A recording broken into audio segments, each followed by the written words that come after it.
ಮಾನ್ಯ ಮುಖ್ಯಮಂತ್ರಿಗಳು ಎರಡನೇ ಪತ್ರ ಮತ್ತೆ ಬರೀತಾ ಇದ್ದಾರೆ. ಇವತ್ತು ಪರಿಸ್ಥಿತಿ ಗಂಭೀರವಾಗಿದೆ.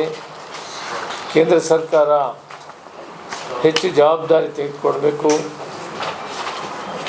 ಇಲ್ಲಿ ಹೆಚ್ಚು ಗ್ರಾಹಕರು ಆಹತರಾಗಿದ್ದಾರೆ.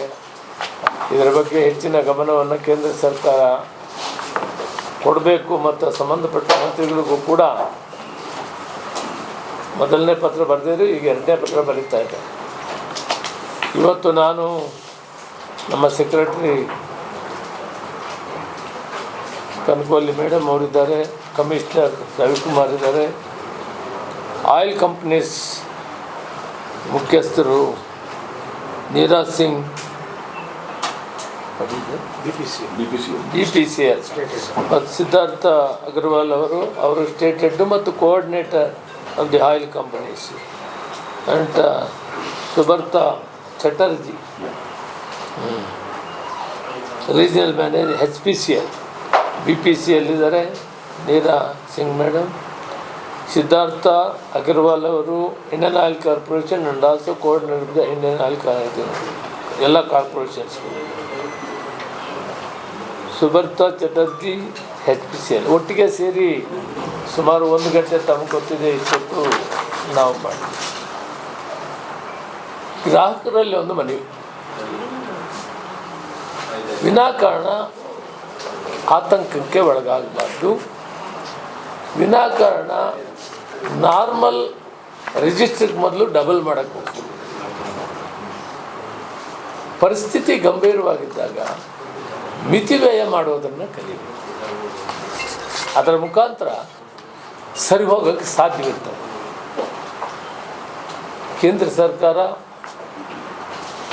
ಪೆಟ್ರೋಲಿಯಂ ನ್ಯಾಚುರಲ್ ಗ್ಯಾಸ್ ಇಲಾಖೆ ಗೈಲ್ ಕಂಪ್ನಿ ಸಂಬಂಧಿಸಿದೆ. ಗೈಲ್ ಆಟೋ ರಿಕ್ಷಾದು ಬಹಳ ಇಂಪಾರ್ಟೆಂಟ್ ಇದೆ.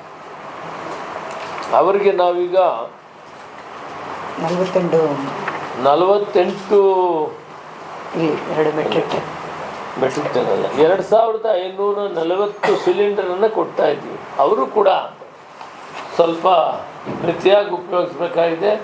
ಅವ್ರ ಜೀವನೋಪಾಯ ಇರೋದರಿಂದ ಅದಕ್ಕೆ ಪ್ರಯಾರಿಟಿ ಕೊಟ್ಟಿದ್ವಿ. ಅದರಿಂದ ಹೋಟ್ಲಿಗೆ ಕೊಡೋಕ್ಕೆ ಆಗ್ತಾ ಇಲ್ಲ. ಯಾಕಂದರೆ ಅವ್ರ ಬದುಕು ಅದನ್ನು ಅವಲಂಬಿಸಿದೆ.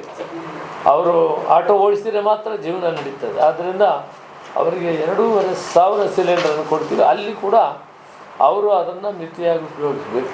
2 ಲೀಟ್ರೋ 2.5 ಲೀಟ್ರೋ ಏನೋ ರೆಗ್ಯುಲರ್ ಏನು ಬಳಸ್ತಾ ಇದ್ದಾರೆ ಅವ್ರಿಗೆ ಗೊತ್ತಿದೆ. ಅದರಲ್ಲಿ ಸ್ವಲ್ಪ ಅರ್ಧದಿಂದ ಸ್ವಲ್ಪ ಮೇಲೆ ಇರಬೇಕು, ಜಾಸ್ತಿ ಪೂರ್ತಿ ಬಳಸೋಕ್ಕಾಗ್ತಾ ಇಲ್ಲ.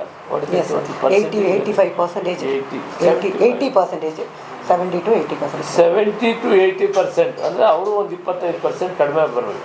ಖರ್ಚು ಮಾಡೋದು ಮಿತಿವ್ಯಯ ಮಾಡೋದು. ಉಳಿದಂಥದ್ದು ಹೋಟ್ಲ್ ಬಹಳ ಮುಖ್ಯವಾದಂಥ ವಿಷಯ. ಆದರೂ ಕೂಡ ನಾವು ಎಲೆಕ್ಟ್ರಿಕ್ ಸ್ಟವ್ನ ಉಪಯೋಗಿಸಿದ್ರೆ ಅಂತ ಮೊನ್ನೆನೂ ಹೇಳಿದ್ದೀನಿ, ಇವತ್ತು ಅವ್ರಿಗೆ ಹೇಳ್ತೀನಿ, ಹೋಟ್ಲ್ ಮಾಲೀಕರಿಗೆ ಅವಕಾಶ ಇದೆ, ಅವರು ಎಲೆಕ್ಟ್ರಿಕ್ ಸ್ಟವನ್ನು ಉಪಯೋಗಿಸ್ಬೇಕು. ಅವೈಲಬಿಲಿಟಿ ಎಷ್ಟು ಇದೆ, ಈ ಎಸೆನ್ಷಿಯಲ್ ಸರ್ವಿಸಸ್ ಬಿಟ್ಟರೆ ಇನ್ನು 1000 ಸಿಲಿಂಡ್ರು ಒಂದು ದಿನಕ್ಕೆ ನಮಗೆ ಅವಕಾಶ ಇದೆ. ಇದನ್ನು ಎಂಟೈರ್ ಹೋಟ್ಲ್ ಇಂಡಸ್ಟ್ರಿ ಅವರಿಗೆ ಕೊಡ್ತೇವೆ. ಅವ್ರಿಗೊಂದು ಅಸೋಸಿಯೇಷನ್ ಇದೆ ಮತ್ತು ಡಿಸ್ಟ್ರಿಬ್ಯೂಟರ್ ರಿಜಿಸ್ಟ್ರು ಇವೆಲ್ಲ ಇದೆ. ಹೋಟ್ಲ್ಸ್ ರಿಜಿಸ್ಟ್ರೇಷನ್ ಕೂಡ ಇದೆ. ಇದನ್ನು ಆಧಾರಪಟ್ಟು ಏನಲ್ಲಿ ಸರ್ವಿಸ್ ಮಾಡೋರ್ಗೆ ಊಟ ಮಾಡ್ಕೊಳ್ಳೋಕೆ ಅವಕಾಶ ಆಗ್ಬೋದು ಅಂತ ಅನಿಸುತ್ತೆ ನನಗೆ. ಯಾಕಂದರೆ ಆ ಸರ್ವಿಸ್ ಮಾಡೋರು ಊಟಕ್ಕೆ ಎಲ್ಲಿ ಹೋಗೋಕ್ಕಾಗಲ್ಲ. 1 ವಾರ ಇದನ್ನು ಸುಧಾರಿಸ್ಕೊಂಡ್ರೆ ಬಹುತೇಕ ಮೂಮೆಂಟ್ ಚೆನ್ನಾಗಿದೆ. ನಮಗಿನ್ನೂ ಹೆಚ್ಚಿನ ಹಡಗುಗಳು ಬರೋದಿದೆ. ಅದರ ಮುಖಾಂತರ ಮುಂದಿನ ವಾರದಿಂದ ಸುಧಾರಿಸ್ತೀವಿ ಅಂತ ಆಶಾಭಾವನೆ ಇದ್ದೀವಿ. ಆದ್ದರಿಂದ ನಾನು ಅಪೀಲ್ ಮಾಡ್ತೀನಿ, ಬಹಳ ವಿಶೇಷವಾಗಿ ಸ್ವಲ್ಪ ಎಲ್ಲ ಸುಧಾರಿಸಿದ್ರು ಹೋಟ್ಲು ಅಸೋಸಿಯೇಷನ್ ಅಥವಾ ಹೋಟ್ಲು ಮಾಲೀಕರಿಗೆ ಏನೂ ಇಲ್ಲ ಅಂತ ಹೇಳಿದ್ದಕ್ಕೆ ಅಟ್ಲೀಸ್ಟ್ ಅವ್ರು ಕೆಲಸ ಮಾಡೋರಾದರೂ ಊಟ ಮಾಡಿಕೊಳ್ಳಿ ಈ ವಾರ. ಅದಾದಮೇಲೆ ಇಂಪ್ರೂವ್ಮೆಂಟ್ ಆಗಲೇ ಆಗ್ತದೆ ಅಂತ ನಾನು ಆಶಾಭಾವನೆ ಹೊಂದಿದ್ದೀನಿ. ಆಟೋ ಪ್ಯಾಸೆಂಜರ್ಸ್ ಒಂದೇ ಅಲ್ಲ, ಪ್ಯಾಸೆಂಜರ್ಸು ಎಲ್ಲೆಲ್ಲಿಂದ ಬರೋದು ಅವ್ರಿಗೂ ಆಗಬೇಕು ಮತ್ತು ಅವ್ರ ಬದುಕು ಜೀವನ ಅದ್ರ ಮೇಲೆ ನಿಂತಿದೆ. ಜೀವನ ಇವೆಲ್ಲದರಿಂದ ಇವೆಲ್ಲ ಎಸೆನ್ಷಿಯಲ್ ಆಗಿ ಹೋಗಿದೆ. ಆ 1000 ಸಿಲಿಂಡರ್ ಈಗ ಇನ್ನೂ ನಾವು ಪ್ರಯತ್ನ ಮಾಡ್ತಾ ಇದ್ದೀವಿ ಹೆಚ್ಚು ಮಾಡಲಿಕ್ಕೆ. ಈ ವಾರ ಮೊನ್ನೆ ನಾನು ಆಗೋದೇ ಇಲ್ಲ ಅಂತ ಹೇಳಿದ್ದೆ. ಇವತ್ತು ಹೋಟ್ಲ್ ಮಾಲೀಕರಿಗೆ 2% ಕೊಡೋದ್ರಿಂದ ಅವರು ಸ್ವಲ್ಪ ಆ ಕಾರ್ಮಿಕರು ಅಲ್ಲಿ ಕೆಲಸ ಮಾಡುವಂಥ ಸ್ಟಾಫು ಸರ್ವಿಸ್ ಮಾಡೋರೆಲ್ರಿಗೂ ಕೂಡ ಒಂದು ವಾರ ಸುಧಾರಿಸಲಿ. ವಾರ ಆದಮೇಲೆ ಮತ್ತೆ ನಾವು ಡೇ ಟು ಡೇ ಇವರು ಟೈಮ್ ಟು ಟೈಮ್ ನಮ್ಮ ಸೆಕ್ರೆಟರಿ ಕಮಿಷನರ್ ತಗೋತಾರೆ. ಸೊ ಇವರು ಕೂಡ Indian oil corporation men they are the coordinators ಮತ್ತು BPCL ಮೇನ್ ಮತ್ತು HPCL ಅವರು ಕೂಡ ದಿನ ಟಚ್ಚಲ್ಲಿ ಇರ್ತಾರೆ. ಎವ್ರಿ ಡೇ ಏನು ಇಂಪ್ರೂವ್ಮೆಂಟ್ ಆದರೂ again will come back to the supply ಮಾಡೋಕ್ಕೆ. ಯಾಕಂದರೆ ಇವಾಗ ಸ್ವಲ್ಪ ಸರಿಯಾಗಿದೆ, ಇನ್ನು ಇಂಪ್ರೂವ್ಮೆಂಟ್ ಆಗಿದ್ದೆಲ್ಲನೂ ಹೋಟ್ಲವ್ರು ಕೊಡೋಕ್ಕೆ ಏರ್ಪಾటు ಮಾಡಿ. ಈಗ ಕೊಟ್ಟಿದ್ದು 1,000 ಅಷ್ಟೇ ಸರ್. 1,000 ಸಿಲಿಂಡರ್ ಉಳಿದಿದ್ದನ್ನಾದ್ರೂ ಕೊಡೋಣ. ಆ ಕೆಲಸ ಮಾಡೋರ್ಗಾದ್ರೂ ಅವ್ರು ಅಡುಗೆ ಮಾಡಿಕೊಳ್ಳಿ ಅಂತ ತಾವು ಕೂಡ ದಯವಿಟ್ಟು ಅರ್ಥ ಮಾಡ್ಕೊಳ್ಳಿ. ಇಲ್ಲಿ ತಲುಪೋದಿಲ್ಲ ಅಂತ ಸರ್, ಇಡೀ ರಾಜ್ಯಕ್ಕೆ ಇರೋದೇ ಪ್ರತಿಶತ ಕಡಿಮೆ. ಇಲ್ಲಿ ಕಾರ್ಮಿಕರಿಗೆ ಮಾತ್ರ ಮೊದಲು ಆದ್ಯತೆ ಅಂತ ಹೇಳಿ ಗ್ರಾಹಕರಿಗೆ ಅನ್ವಯ ಆಗಲ್ಲ. ಈ ಗ್ರಾಹಕರು ಕೊಡಕ್ಕೆ ಆಗ್ತಾ ಇಲ್ವಲ್ಲ, ಅಲ್ಲಿ ಸರ್ವಿಸ್ ಮಾಡೋರು ಎಲ್ಲಿ ಹೋಗೋದು, ಅವ್ರು ಬೇರೆ ಎಲ್ಲಿ ಹೋಗೋಕ್ಕಾಗಲ್ಲ. ಆದ್ದರಿಂದ ಅಲ್ಲ ಸರ್, ಬೆಂಗಳೂರಂಥ ನಗರದಲ್ಲಿ 70% ಹೋಟೆಲ್ನೇ ನಂಬ್ಕೊಂಡವ್ರಿದ್ದಾರೆ. PG ಕೂಡ ಅದ್ರಲ್ಲಿ ಆ್ಯಡ್ ಆಗ್ತದೆ. ಅವರಿಗೆ 1,000 ಸಿಲಿಂಡರ್ 2% ಅಂದ್ರೆ 2% ಅಂದ್ರೆ ರಿಲೇಟೆಡ್ ಕ್ಯಾಂಟೀನ್ ಎಲ್ಲ ಸೇರಿ ಏನಾಗ್ತದೆ ಅದೆಲ್ಲ ಸೇರಿ 2% ಮೇಡಮ್. ಇಲ್ಲ, ಈಗ ಹೇಗೆ ಅಂದರೆ ಪ್ರತಿದಿನ ನಮಗೆ 44,000, ನಾನು ಹೇಳ್ತೀನಿ ಸರ್, 44,000 ಸಿಲಿಂಡರ್ ಪ್ರತಿದಿನ ಕಮರ್ಷಿಯಲ್ ಸಿಲಿಂಡರ್ ಕರ್ನಾಟಕದಲ್ಲಿ ನಾವು ಡಿಸ್ಟ್ರಿಬ್ಯೂಟ್ ಮಾಡ್ತಾ ಇದ್ದೀವಿ. ನಮಗೆ ಕೇಂದ್ರ ಸರ್ಕಾರ ಪ್ರಕಾರ ಅದರಲ್ಲಿ ನಮಗೆ ಪ್ರತಿದಿನ ಈ 20% ನೀವು ಕೊಡುವುದರಲ್ಲಿ 20% ತಗೊಳ್ಳಿ ಹೇಳಿದ್ದಾರೆ. 20% ಅಂದರೆ ನಮಗೆ ನಿಯರ್ಲಿ 9,000 ಅಷ್ಟೇ ಬರ್ತದೆ. ನಾವು 9,500 ಇಟ್ಟುಕೊಂಡಿದ್ದೀವಿ. ಆ 9,500 ಸಿಲಿಂಡರಲ್ಲಿ ಹಾಸ್ಪಿಟಲ್ಸು, ಎಜುಕೇಷನ್ ಇನ್ಸ್ಟಿಟ್ಯೂಷನ್ಸು ಅವರದ್ದು ಡಿಮ್ಯಾಂಡು, ನಾವು ಡಿಮ್ಯಾಂಡ್ ಅವ್ರು ಇರುವುದೇ ಒಂದು 4,500 ಹತ್ರ ಬರ್ತದೆ. ಸೊ ನಾವು ಅದನ್ನು ಇರೋ 9,500ದಲ್ಲಿ ಅವರಿಗೆ 4,500 ಕೊಡುವುದರಿಂದ ಉಳಿದದನ್ನೇ ನಾವು ಎಲ್ಲರಿಗೂ ಹಂಚಿಕೆ ಮಾಡಬೇಕಾಗುತ್ತದೆ. ಸೊ ಅವರು ಅದರಿಂದ ಈಗ ಸಾರ್ ಹೇಳಿದ ಪ್ರಕಾರ 1,000 ಸಿಲಿಂಡರ್ ಮಾತ್ರ ನಮಗೆ ಈ ಕೋಟಾದಲ್ಲಿ ಇದೆ. ಹೇಳ್ತಾ ಇದ್ರೆ ಹೋಟೆಲ್ಗಳು ಬಹುಶಃ ಕ್ಲೋಸ್ ಮಾಡೋದು ಒಳ್ಳೇದು ಸಿಚುವೇಶನ್ ಅಲ್ಲ. ಇದು ಕೇಂದ್ರ ಸರ್ಕಾರ ಇದನ್ನು ಮೇಂಟೈನ್ ಮಾಡಬೇಕಾಗಿದೆ. ಕೇಂದ್ರ ಸರ್ಕಾರಕ್ಕೆ ಈಗಾಗಲೇ ಇವತ್ತು ಕೂಡ ಮಾನ್ಯ ಮುಖ್ಯಮಂತ್ರಿಗಳು ಪತ್ರ ಬರೀತಾ ಇದ್ದಾರೆ. ಹೋದ ವಾರದಲ್ಲಿ ಕೂಡ ಪತ್ರ ಬರೆದಿದ್ರು, ಈ ವಾರದಲ್ಲಿ ಬರೀತಾರೆ.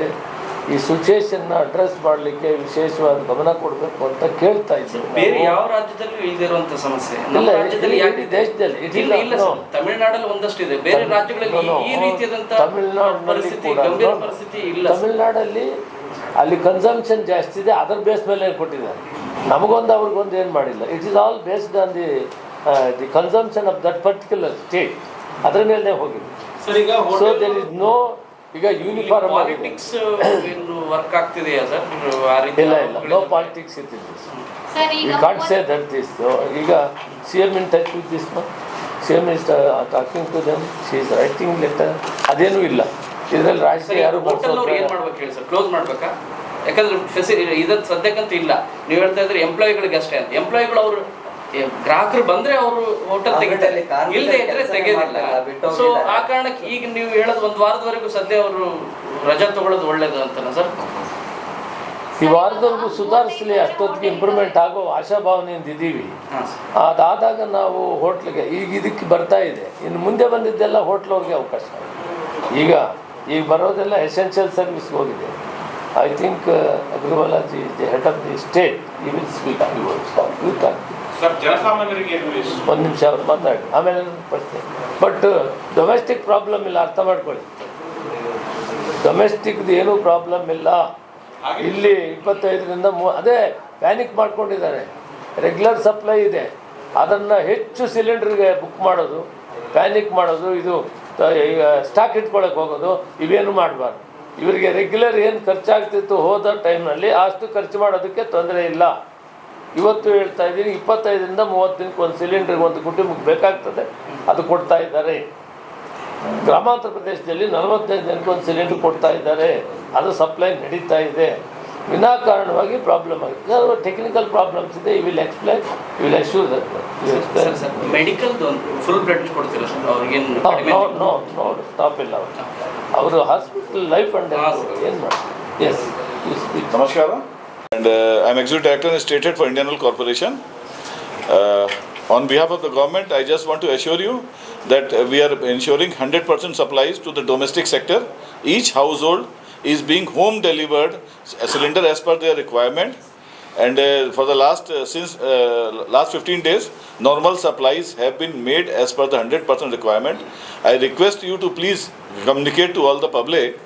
They do not panic.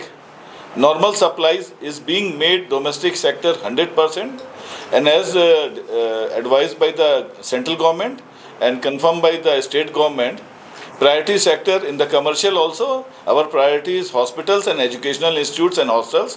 Their requirement, full requirement is being met. And for Karnataka, one special sector is there, that is LPG autos, which is normally you do not see in other states. Karnataka, a lot of autos are there in LPG, whereas other states you see it on CNG, compressed natural gas. It is on LPG here.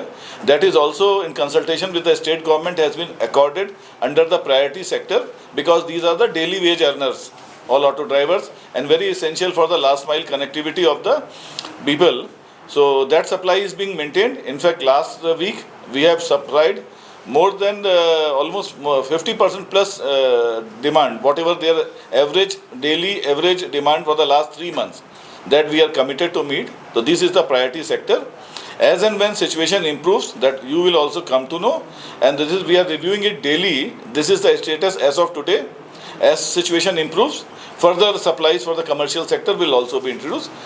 So that we are in touch with the state government as well as Secretary Madam and the Commissioner, and daily we are updating the status. And my request to the hotel industry is also, either in consultation with the state government, as they advise, whatever is the leftover, we will supply to them. And yes, it is a difficult times, so we have to give priority to the essential sectors. Time so at least we are expecting the next week. For 1 week, what will do the hotel association, hotels? Sir, it is a very difficult time. Only thing is what we are doing is we are giving priority to the people where it is the quantity is there. So if we so obviously even everybody would like to give priority to the hospitals, educational institutes, hostels, geological park. Auto drivers are the daily wage earners, and that is very important for the people's connectivity. Otherwise, so many autos are there. So that has been in consultation with all stakeholders. That has been decided to give priority to this sector: educational institute, hospitals, this Indira canteens, and the premises inside railway station, bus stand, airports. Because these sectors cannot, anybody inside airport cannot go anywhere. So, and the auto LPG is very peculiar to Karnataka, and especially Bangalore. So that has been accorded priority. If any inputs come from the stakeholders, and as advised by the state government, priorities can be changed. Sir, will you be holding a meeting with hotel and improvement ಆದರೆ ಈಗ ಒಂದು ನಾರ್ಮಲ್ಗೆ ಏನು ಬಂದಿದೆ ಅಂದರೆ 9,500 cylinder ಇರೋದ್ರಿಂದ ತೀರಾ ಅವಶ್ಯಕತೆ ಇರೋದು ಎಸೆನ್ಷಿಯಲ್ ಸರ್ವಿಸು, ಹಾಸ್ಪಿಟ್ಲು, ಶಾಲೆಗಳು, ರೆಸಿಡೆನ್ಷಿಯಲ್ ಸ್ಕೂಲ್ಸು, ಕ್ಯಾಂಟೀನ್ಸು, ಏರ್ಪೋರ್ಟ್ಸ್ ಇವೆಲ್ಲ ಆಗಿದೆ. ಈಗ ಇನ್ನೇನು ಇಂಪ್ರೂವ್ ಆದರೆ ಅದು ಹೋಟೆಲ್ಸ್ಗೆ ಕೊಡೋಕ್ಕೆ ಅವಕಾಶ ಆಗ್ತದೆ. ಇಂಪ್ರೂವ್ಮೆಂಟ್ ಆಗುತ್ತೆ ಅಂತ ಆಶಾಭಾವ ನಿಂತಿದ್ದೀವಿ. ಅದರ ಬಗ್ಗೆ ನಾವು ಸೀರಿಯಸ್ ಆಗಿ ಟ್ರೈ ಮಾಡ್ತಾನೂ ಇದ್ದೀವಿ. ಮುಖ್ಯಮಂತ್ರಿಗಳು ಇವತ್ತು ಪತ್ರ ಬರೀತಾ ಇದ್ದಾರೆ. ಅದರಿಂದ ನಾವು ಆ ಪ್ರಯತ್ನದಲ್ಲಿದ್ದೀವಿ. ಅಲ್ಲಿ ಸೆಂಟ್ರಲ್ ಗೌರ್ಮೆಂಟಲ್ಲಿ ಕೂಡ ನಾವು ಒತ್ತಾಯ ಮಾಡ್ತಾಯಿದ್ದೀವಿ. ಯಾಕಂದರೆ ಇದು ಭಾಳ ಇಂಪಾರ್ಟೆಂಟ್ ಸಿಟಿ. ಇಲ್ಲಿ ವಿಶೇಷ ಏನಂದರೆ CNG ಬೇರೆ ಕಡೆ, ಆಟೋಗಳಿಗೆ 2,500 ಕೊಡ್ತಾಯಿದ್ವಿ. ಅದಿದ್ದಿದ್ರೆ 2,500 ನಾವು ಶಿಫ್ಟ್ ಮಾಡಬಾರ್ದು ಹೋಟ್ಲಿಗೆ. ಇಲ್ಲಿ ಒಂದೇ ಕಡೆ ಕರ್ನಾಟಕದಲ್ಲಿ ಈ ಆಟೋಗಳಿಗೆ ನಾವು ಈ ಗ್ಯಾಸ್ ಕೊಡ್ತಾಯಿದ್ದೀವಿ. ಅದರಿಂದ ಸ್ವಲ್ಪ ಒಂದು ವಾರ ಸುಧಾರಿಸಿದ ಮೇಲೆ ಹೋಪ್ಫುಲಿ ನೆಕ್ಸ್ಟ್ ವೀಕಿಂದ ಸರಿ ಹೋಗ್ಬೋದು. ಅಲ್ಲೇ ವಾರ ವಿಷಯ ನಿಮಗೆಲ್ಲ ಗೊತ್ತಿದ್ದ ದಿನ ನಮಗಿಂತ ಹೆಚ್ಚಿಗೆ ನೀವೇ ನಮ್ಗೆ ಮಾಹಿತಿ ಕೊಡ್ತಾಯಿದ್ದೀವಿ. ಅಲ್ಲೇನಾದರೂ ಶಾಂತವಾದರೆ ನಾರ್ಮಲ್ಗೆ ಬಂದೇ ಬಿಡ್ತದೆ. ಶಾಂತವಾಗಲಿ ಅಂತ ಭಾವಿಸೋಣ, ಆಶಿಸೋಣ. Users, they need not panic, should not do panic booking. They should not we are assuring 100% supplies to the domestic sector. It is continuing since war is broken. It will continue. Situation is every day reviewed. Any change in situation, you will be informed. So in case the war is continuing, how much stock we have, sir? So we have sufficient stock as of today. Timelines cannot be assigned. We are just assuring no need to panic anybody. Yes. Please communicate. No need to panic. What is happening? ಇನ್ನು ಮುಂದಕ್ಕೆ ಹೆಚ್ಚಿಗೆ ಮಾತಾಡೋದ್ರಲ್ಲಿ There is more than 3 times load on our system. People are calling our system more than 3 times.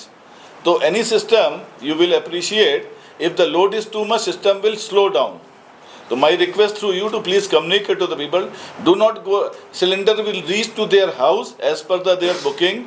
Honorable Minister has already told, for urban areas it is 25 days. And the rural areas 45 days, cylinder will reach their house. No need to go to gas agency or go downs. No need to be on the road. Cylinder will reach as usual in their home delivery will be there. Don't go ಈಗಾಗಲೇ 30 ಡಿಸ್ಟ್ರಿಕ್ಟಲ್ಲಿ inspection ಮಾಡಿ ಎಷ್ಟು cylinders ಹಿಡಿದಿದ್ದಾರೆ 256 inspections ಮಾಡಿದ್ದೀರಿ. ಸಿಟಿಯಲ್ಲೇ 50 inspection ಮಾಡಿದ್ದೀರಿ. Bengaluru division 39, sir Bengaluru ನಗರದಲ್ಲಿ ಎಷ್ಟು sir 56 sir just sir Mysuru division ಏಜೆನ್ಸಿಗಳಿಗೆ total inspection 250 ಮಾಡಿದ್ದಾರೆ. 256 30 ಜಿಲ್ಲೆಗಳಲ್ಲಿ. ಬೆಂಗಳೂರು ಸಿಟಿಯಲ್ಲೇ 50 ಮಾಡಿದ್ದಾರೆ. ಬೆಂಗಳೂರು ಡಿವಿಷನ್ನಲ್ಲಿ 39, Mysuru division 35, Belgaum division 67, Gulbarga 15, 256 cases booked 3 ಮತ್ತು ಪೆನಾಲ್ಟಿ ಕೂಡ ಹಾಕಿದ್ದಾರೆ.